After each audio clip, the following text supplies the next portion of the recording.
Under economic uncertainty, investing in stock market can be very risky. Investors are now striving to find the right investment decision to enhance their portfolio. A stock that can provide them a bright future growth, a strong business structure, and a progressive strategy. And today, we believe that the WHA is that right decision. Good morning, ladies and gentlemen. We are Team B, and we recommend a buy on the WHA stock with a target price of 4.49 baht, offering an upside potential of 31%. WHA is the leading industrial properties developer established in 2003 with the initial concept of build-to-suit projects. After acquiring Himarat in 2015, the company is able to broaden its product line to a greater extent. Currently, its business structure was comprised of 4 main hubs, 2 core, industrial development and logistics, and 2 complements, which are utilities and power service and digital service. This business cluster has helped WHA to generate revenue from various channels, revenue from real estate, mainly from monetization and industrial estate, revenue from lease and service, from logistic properties, revenue from sales from utility service, and share of profit from power service. Our buy recommendation was driven by 3 key reasons: its strong competitive position, favorable market trend, and sustainable growth strategy. First, let's look into its strong competitive position. From the bidding process to select the best contractors to the WHA total services, the company benefits from its strong value chain, firmly moving forward with only limited number of competitors. As the WHA operation was mostly within Thailand, it also gained advantage from Thailand's strategic location, situated at the heart of Asia, surrounded by fast-growing emerging market. This is leveraged with its existing property space, which span throughout EEZ area and around the center of Thailand, which is supported by strong infrastructure and government investment incentives.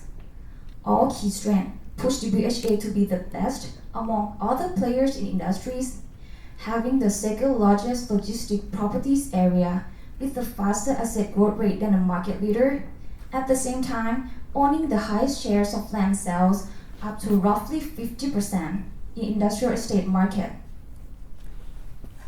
For the second reason why we recommend you to buy WHA is the favorable market trend from EC project and e-commerce trend that will drive WHA revenue. Eastern Corridor is one of the key strategic projects under Thailand 4.0 policy.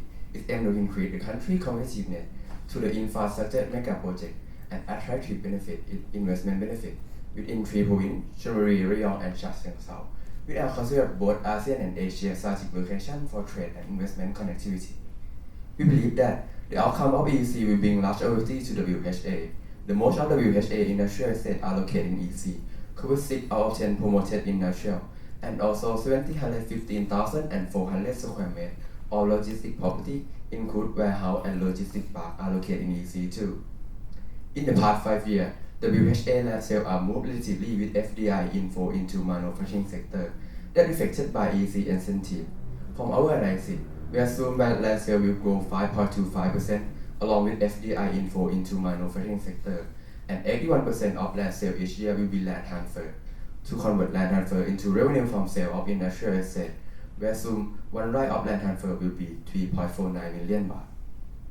To catch all investment that will come to Thailand, WHA have planned to open 1 industrial estate every year. It's not only increase in revenue from sale of industrial estate, but also increase from sale and service of utility that the company provides to the customer in industrial estate too. From the company plan that I mentioned, revenue from sale of utility will grow 4.6%, and revenue from sale service of utility will grow 4.26%, along with WHA industrial estate area. Next, we believe that e-commerce segment will be the main growth driver of logistics business. Current market value in Thailand is about 3,000 billion baht and expected to grow 15 to 20% yearly for the next 5 years. This growth is supported by the position of the biggest B2C market in ASEAN and internet penetration rate and the shares to total retail market that is relatively small when comparing to developed Asian countries like China. The WHA has shown its dedication and ability to capture the trend through these 3 projects, especially the first e-commerce part of Thailand that made solely for Alibaba. The project's special feature which is the 14 days tax exemption period, will allow goods to be returned without being taxed, will be highly beneficial to e-commerce business. So we are confident that the project will come back again in year around 2022 or 23, which will drive the e-commerce to take up to 20% of the total portfolio.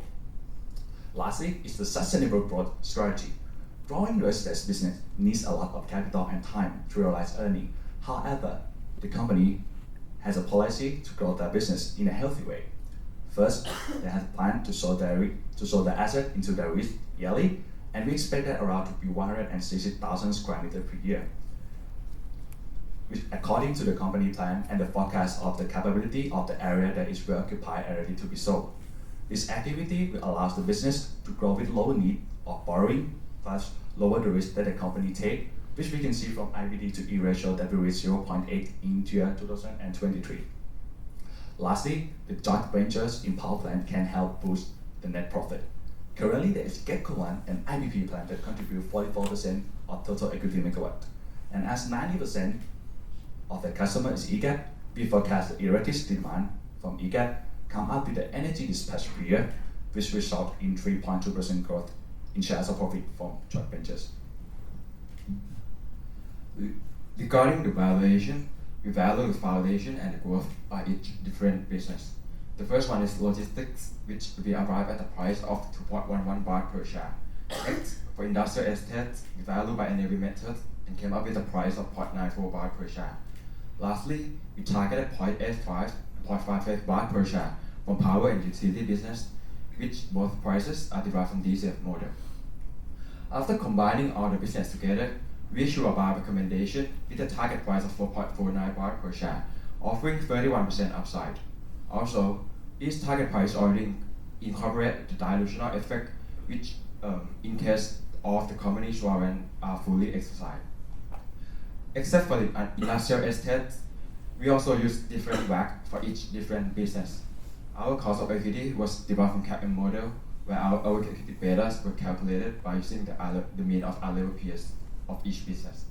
Moreover, we believe that 2.5% of terminal growth is expected to be the appropriate number for all businesses except for the power one, which is believed to be only 0.25%.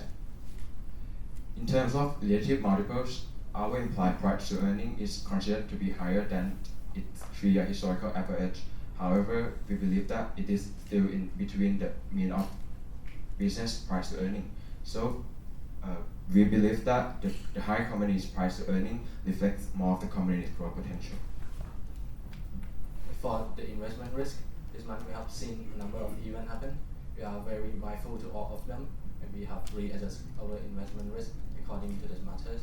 So the events are the Thai baht appreciation, the coronavirus outbreak, and the delay in the EC infrastructure, which result from the budget bill approval issues. However, we set the impact and the probability of them to only be moderate level, as we believe that the impact of them will be temporary and they will not reoccur in the near future. But if there are the cases, we also run scenario analysis to confirm that even the worst case of each event, the target price of each one still has an upside over than 10%. So this can ensure you that there will be no downside whether the event happen or not. So in summary, we have mentioned 3 positive prospects which indicate that the market is now underestimating the stock value, which are the strong competitive position, the favorable market trend, and a sustainable growth strategy. So with 31% upside and the target price of 4.49 baht, we are very confident with our buy recommendation, and we would like to invite you to invest in the VHA stock as the right investment decision. Thank you for your attention. The floor is now open for Q&A session.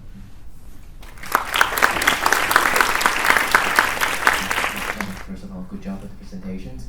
So, I see you do the breakdown on the valuation with the sum of the part on the business segment. Can you split it in the way that by geography, because the WHA has a plan to expand into Vietnam as well. So, what's your assumption on this? What's the valuation that come from business in Thailand, and what's the valuation that come from business in Vietnam? Thank you for the question. Let me answer these questions. So basically, all of the business of WHA considered to be in Thailand, except for the industrial estate, which is currently developing in Vietnam right now. So the assumption of the growth of industrial estates in Vietnam will include it in the industrial estate price. But they do have investment in the water supply company in Vietnam, right? Yeah, that's a joint venture. I think it's called Duong something, right? Yeah. It's doing water supply. It's not doing something. Basically, we view it and saw it as they just like in the first stage of the investment. Okay, so we have done an analysis on Duong water supply, and we saw it, yes, like my colleague said, it's only the first stage of the investment, and we have done a forecast on the revenue and the profit, and it's relatively small. So we don't believe that the Duong water will contribute much of the joint venture of this company. In terms of your evaluations, how do you incorporate climate risk into the models? And what happens if there's a drought? How would that impact your evaluations? Sorry, could you elaborate your question again? Okay, if there's a drought, what happens to your evaluations?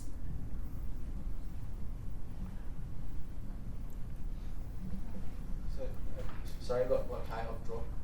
Drought. No rain. Okay, so the investment risk that we have mentioned, that there are the risk that below the risk that we have mentioned, so that, but we didn't put it in the slide that we said the disaster to be around low impact, because we believe that the WHA have a plan to protect that. And as to my colleague, the utility business that the company have provide the water into the consumer in an industrial estate. So the company have a plan and protect about this problem. So they found the supplier on the water to provide the enough in consumer in industrial estate areas. And also, if you look in the revenue of the utility, that we have the high profit margin from the assets, utility and water from in WHA business. I'm trying to understand how much of the valuation is based upon the EEC happening.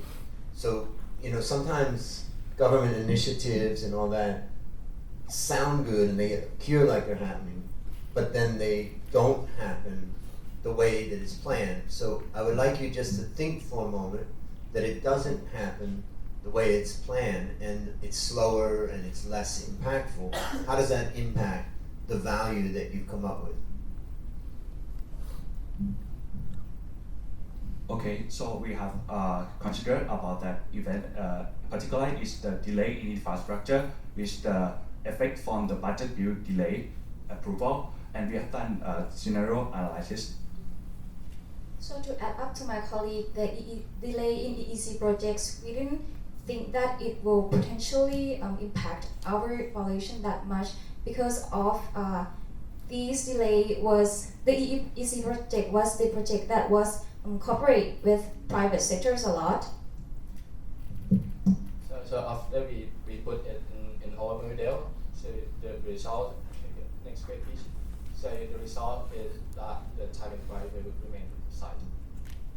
And add on to my colleague, we use the FDI inflow as the proxy of the evidence of the potential of EC, and maybe in the past couple of years the FDI inflow is not that dramatically increased. So are you saying that the impact is zero?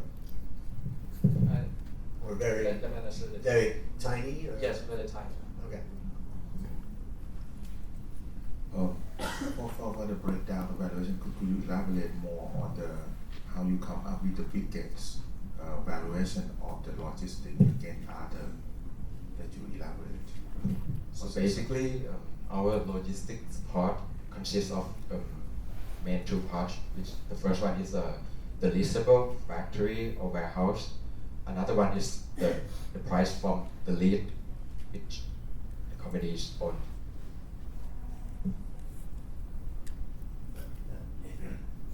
To add on to that question, what I would like to know is how much is that logistics value due to future hope that it brings value to the company versus what it's bringing now. In other words, if we were to look at the structure of the company now over the last couple of years, how much is logistics now versus what you're expecting in the future, so that we can understand how much of this is built upon, the hope that it comes in.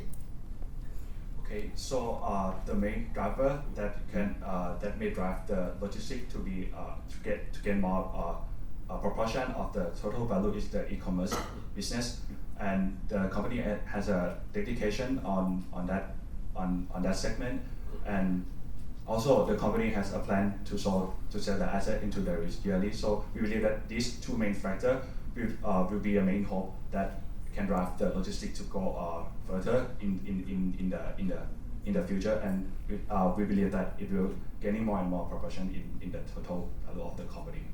I guess my question is just, is this company a logistics-based company now? Or is it going to be more of a logistics-based company in the future?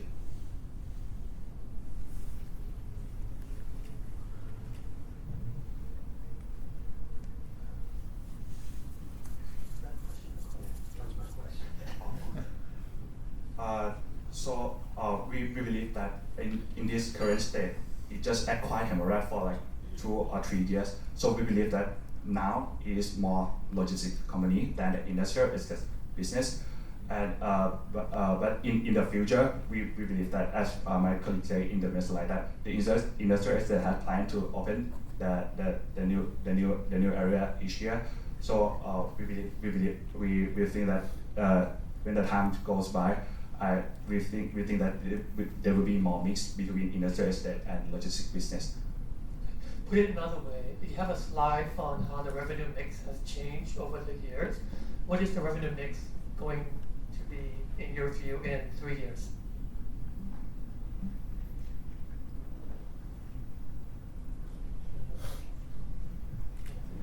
Okay. Do you have one? Okay. So the revenue mix in 2 or 3 years. If you look at now, and especially in 2017, the main portion of revenue is the sale of assets into the risk. But the heavily sale in 2017 is come from the want to repay the debt that acquired Hemorrhage. But we believe that in the near future, this item will be lower, that they don't need that much capital, they don't need as much money as in 2017. So the portion of the lease and the portion of the industrial estate will goes up, and the portion of the sales to the risk will go down. But however, the total revenue will still go up, as we forecast that we believe that the logistic e-commerce will drive this business. What is your assumptions on the capex over the next 5 years? Okay, so each sale of the business will reach its peak in 2023. So the year between now and that year will be the investment period. So the capex to sell between 2020 to 22 will higher and higher. But when it reaches 2023, the capex to sell will be lower, as the company has already occupied asset.